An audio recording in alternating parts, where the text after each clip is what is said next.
Hello friends, how are you all? Hope you are doing great at various aspects of your lives. The name Vikramaditya symbolizes the ideal king in Indian minds. The Pardukvanjan king that went out in the nights to find out how his people were. The king who achieved many impossible feats with from gods and help of his supernatural friend Vaital.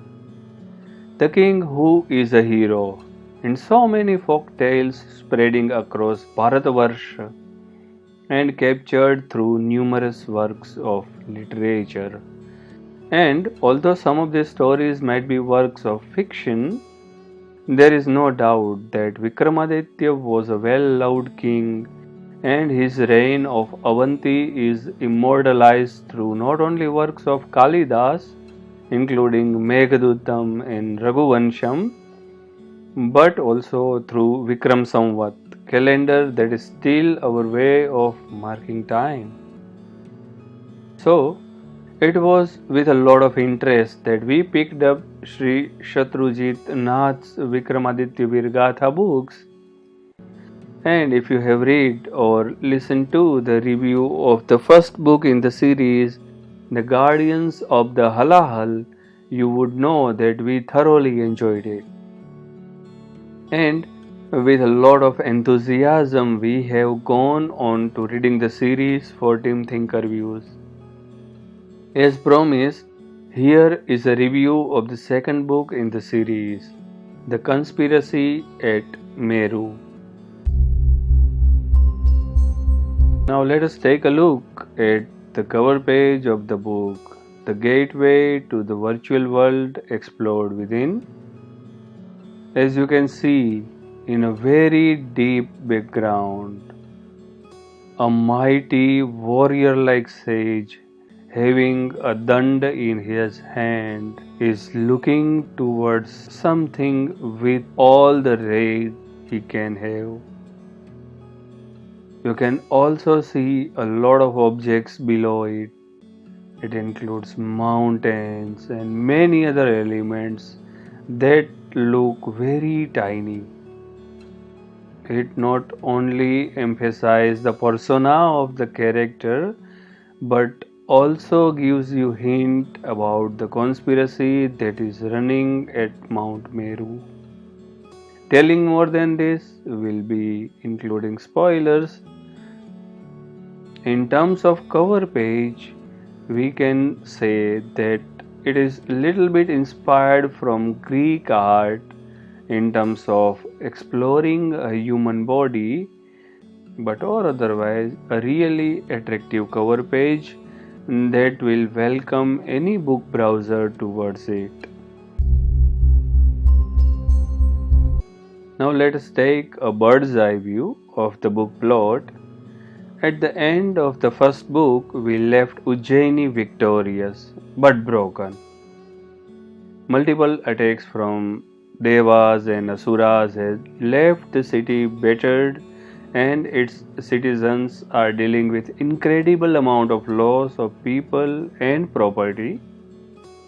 Also, the cream of the imperial army is up against the massive Huna invasion imminent on the western borders of Sindhuvarth, and Shursen has succeeded in becoming king of Magad and capturing its neighbor kingdom of Vanga or Vang.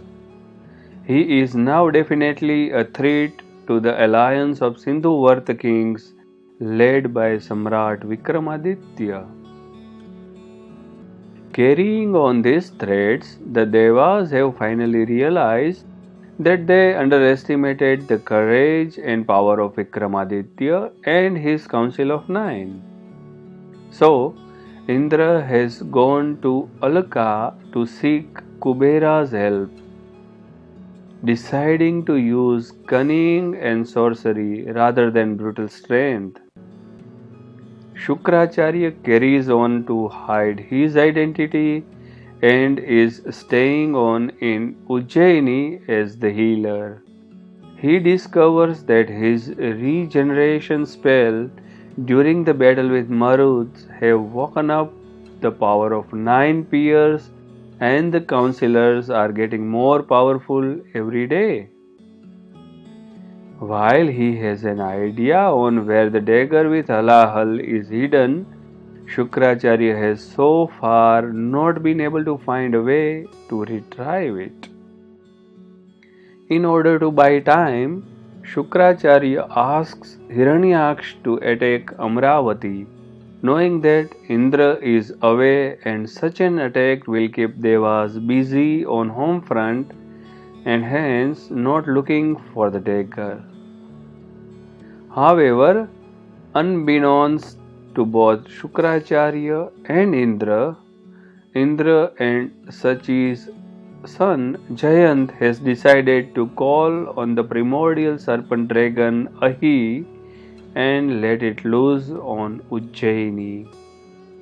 And so all these threats collide as Ahi attacks Ujjaini, burning people and palaces alike, where he spews his venom on the same day that the Yaksh sent by Kuber attacks Vikramaditya and his wife Vishakha, who have gone outside the city and to the meadow where Vishakha fell from a horse and lost her memory. History is just about to repeat itself. With Shukracharya's help, Ujjaini survives the attacks, but at great costs. Shukracharya's cover, however, is blown, and Vikramaditya asks him to leave, knowing full well that if he allows any more services from the healer, he will have to give up the dagger when Shukracharya will ask for it. It is during this time of great sorrow that Vikramaditya also has to deal with Hehaya's attempts to align with Magadha and the news of the bloody battle of Dwarka that has left Anartha's jewel of a city burning and ruined. Surely things can't get any worse? But no. Shukracharya, thwarted on one front, has already planned to forge an alliance with Devas. And so they all meet at Mount Meru and conspire to defeat Vikramaditya by tearing apart his life and his council of 9. Soon enough, Vikramaditya loses a friend dearest to his heart and has almost lost his brother.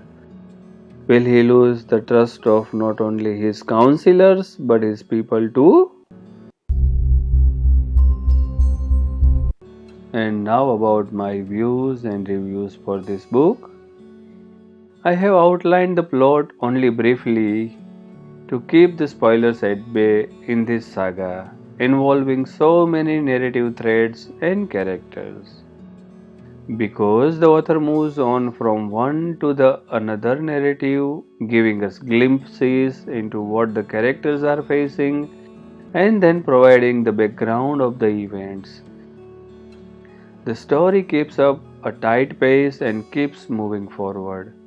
It is a true thriller with not only action but also the complexity of so many characters moving on a chessboard. And now that we have some background on everyone, we also see how the unintended and unforeseen consequences are going to result from long forgotten actions. I find it only logical that after the first few defeats, the Devas and Asuras reassess their strategies, fight with one another only to give it up to become allies to face a common foe. This is completely in character with what we know of them from ancient stories. There is so much intertwined history of blood and betrayal between these estranged brothers that the past will always affect their present and future actions. Neither of them are known for their selflessness or nobility at all times, but we definitely know about their egos, nepotism, occasional cruelty, and greed. Shatrujeet Nath has captured the essence of these characters very neatly and has made them believable as part of his saga.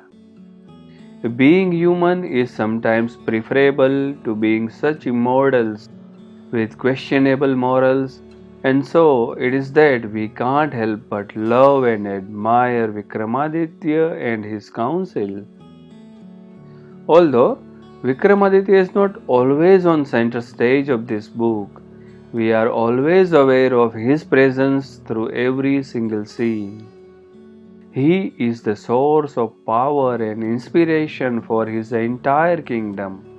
In spite of his personal grief, he has the courage to face difficult decisions, but he is also not lost in arrogance. As is natural, in this book he does question his decisions at times. A test or maybe a punishment? Vishada's dagger has descended on me like a curse, taking everything that I hold dear. I couldn't protect the woman I love. I can't protect my people. What do I tell them when they ask why the dagger is more important to me than their lives? What do I say to those fleeing their homes out of fear? I have let the people of Ujjaini down badly. The lives of innocents who have nothing to do with the dagger or the promise I made to the Omniscient One. And all in the knowledge that more lives will be sacrificed the next time the Devas or Asuras send a monster after the Halahal. But in spite of these moments, he always tries to do the right thing, tries to never lose sight of his moral duties, even when he is faced with barbaric acts. Our fight is not for ownership of a fertile piece of land. It is about defending the sanctity of ethics and fairness and dignity, about defending humanity. If we forsake those very values in war, we become the very thing we are fighting against. We become them. Then what do we have left to fight for? No matter how deep our love for someone was, that love should never color our judgment of what is fair, just, and right. I will not knowingly incur a debt that I cannot repay. As Shukracharya says to Indra, Vikramaditya is the man who sacrificed his deepest hopes and yearnings for the sake of his duty. No lesser mortal could have taken the pledge to protect the halahal and shown the courage to see it through. And he is lucky to have his loyal council of 9. As this book progresses, we learn a little bit more about the lives of these royal supporters as well. We saw Vararuchi, Shankubala, and Kalidas showcasing their powers in the battle with Maruts in the Guardians of the Halahal. In this book, we see Amar Simha turning into a man lion, like Narsimha, Kshapanka's immunity to venom, and Varahamihir's ability to project energy shields in the battle with Ahi. While they are aware now that they have gifts, they need to understand and control these powers such that they are channeled for good. We all have gifts, though most of us sadly never discover it for ourselves. It is not a choice, we just have it. But knowing you have a gift and doing something useful, something good with it, that is a choice. That is why you must learn to master your gift, control it, and wield it with wisdom. The concept of a council of 9 has repeated itself through our history. whether it is Akbar's Navratna or King Bhoj's Court of Nine. There are a few more books in historical fiction genres that use a similar set of characters. As far as Vikramaditya Veergatha series is concerned, the concept works beautifully. The author has selected some great names and stories for his Council of Nine, and it is very enjoyable to read through a variety of their adventures. In addition to these primary characters, there is a whole set of secondary characters who appear and disappear on the scene and yet play a key role in either their loyalty or their treachery to the empire, like Governor Satyaved of Malwa, who has been holding a long-term grudge against Avanti and has been consorting with Hunas in secret, or brave courtier Pallavan of Kosala, who ends up in prison of Magadha while trying to expose their prince Shursen as a murderer. There are countless such examples who, although have little stage time, are still important spokes of this wheel. Once again, the author has given us an excellent tale featuring wondrous characters, humans as well as monsters, filled with escapades and excitement. There are many battles here, and each one is fought with ferocity and courage. Let me share some of the battle quotes. In battle, it is not the strongest, or the bravest, or those with the greater numbers who win. Victory belongs to the side that best understands the price of defeat. The outcome of battle is never in a warrior's control. What is in his control is how he chooses to fight and what he chooses to fight for. Today I choose to fight such that the enemy will speak of me in their legends for generations to come. I would rather die from a sword, buried in my chest, in broad daylight, than an arrow shot under cover of darkness. We admired Shatrujeet Nath's ability to create places with a few sentences as he overs a vast landscape in the first book, and he keeps on building more places for his characters to dwell in here as well, like Kubera's mist-filled magical Alka, the lava pit where Vyalas are bred, and of course Amravati, that for which the Devas will do anything. Here is a glimpse of how beautifully the stage is set. Bathed in an even, luxuriant blue light, Amravati rushed up from the surrounding darkness to meet them. Glimpsed even from the height, the sight awed him. The city sprawled below him for miles in every direction and twinkled in every conceivable corner like a superbly cut gem. Countless shapely spires rose a mile high from the ground, and geometrical bulwarks crisscrossed the city, creating a deceptive, illusory pattern in the eye. Buildings, statues, parks, bridges, whatever he turned, there were exquisite examples of arts and architecture. The capital of Devaloka reminded him of a turquoise diadem set against black satin. Here is a passage that will show you the variety of species featuring in this saga. Amravati is everything to Devas.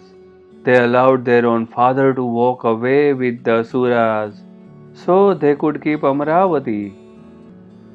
Kashyapa wanted Amravati for everyone, but the Devas wanted it entirely for themselves. Look at it. The Asuras are now in Patal. The Yakshas have been exiled to Alka, and the Kinnaras and Nagas have been slowly pushed into the mountains along Devloka's borders. Only the Kimpurushas still remain in Amravati, but their status is no better than that of slaves. Destroy the city and you destroy all that the Devas hold dear. As this is a complex political tale, the characters may appear diabolical and with ulterior motive behind their actions. While we may not see it as ethical, in this battle they all act as per their insight into human characters in assessing what weapon to use at what time, whether to attack their opponent on the emotional front or the practical front. Of all the emotions, sorrow was the most overpowering and debilitating. More than fear, sorrow distracted the mind, weighing it down, shaping its resolve. The thirst for vengeance is invariably bereft of perspective and morals. When a truce is offered, it is born either out of fear or cunning. Greed and fear can make all kinds of magic happen. If you are afraid, I will judge you poorly. Let me assure you that I have already judged you for what you are. If you remember, there are few secrets between us, and I don't think you can fall any lower in my esteem. But there are also moments of nobility amongst the carnage. When we save others' lives, we salvage a little bit of our own. By the end of the book, we are well and truly in middle of this tale. So adversities are all staked against Vikramaditya. We can only hope that he carries on following the right path when we know that things are only going to get worse. The road begins when we start walking and ends where we stop. The road is not at our feet, it is in our minds. As long as we care to walk, we shall find roads to walk upon. If not old ones, then new. When neither of us is willing to halt, what have we to fear? There are some proofreading errors and typos at a few places in the book, but nothing that will reduce the enjoyment of the reading experience. Once again, we read the Kindle edition as the hard copy is a bit pricey. Reading time approximately 7 hours, but more if you stop to savor some of the scenes.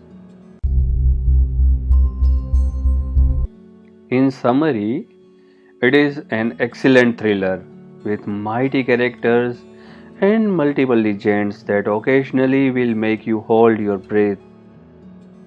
We all wish at times for an easier path for Vikramaditya, although we know it is not going to happen, as there are 2 more books to come in the series before the good wins over evil. Hopefully, ThinkerViews rating would be around 8 to 8.5 stars out of 10. So, have you already read the book? Are you planning to read it? What do you think about this book review? Do you find it helpful in deciding whether to go for the book or not? Please do share your genuine remarks via comments below.